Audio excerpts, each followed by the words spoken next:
Are there potential legal consequences to what and how you install equipment in your van? In this video, I'm going to share my thoughts and the info I've researched on the potential consequences of what and how you fit out your van from a safety perspective. So keep watching.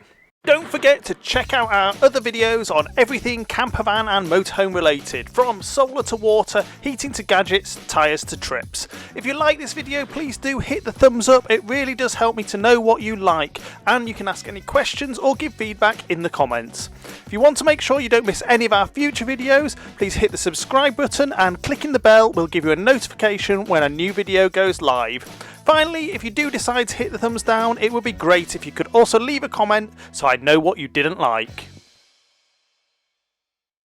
Firstly, I am not a legal or van building professional, so all of the views I share in this video are my own, based on my research and interpretation. When it comes to the safety of you and others, it's important that you are confident you are making the right choices. And if in any doubt, I would always suggest consulting a qualified professional.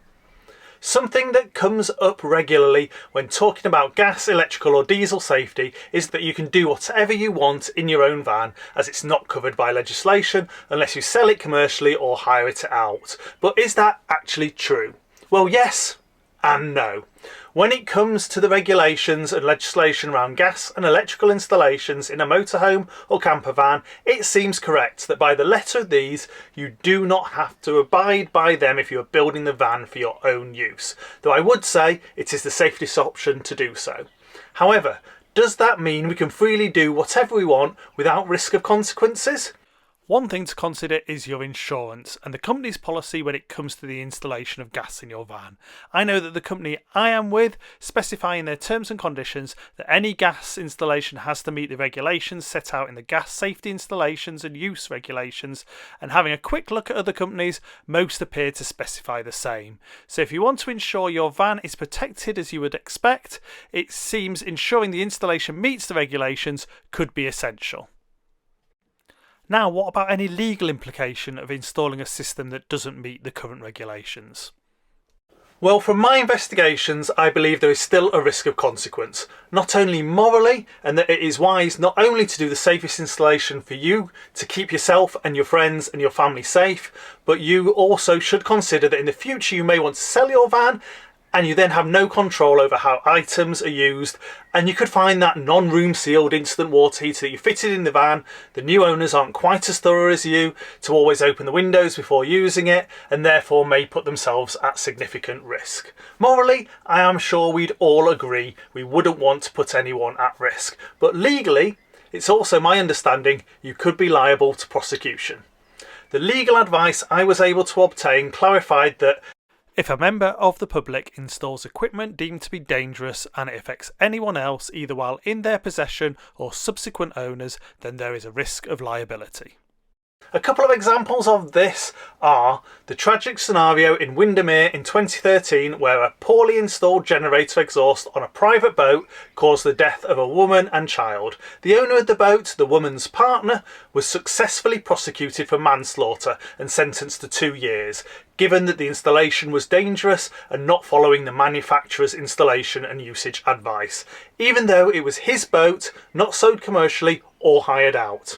In December 2020, the partner of a woman who sadly died after getting electrocuted due to the poor installation of an inverter in a caravan after not following the manufacturer's instructions was sentenced to 6 years and 6 months for gross negligence manslaughter. Whilst these examples were from a boat and caravan, I see little difference in the liability if the deaths were caused by a poorly installed LPG, electrical or diesel appliance in a campervan. I think the judge's comments when passing sentence to the boat owner, "It was a tragic example of a little learning being a dangerous thing." And in the case of the electrocution, it was stated in court, "Without doubt, the actions of the defendant led to the death and those actions were negligent."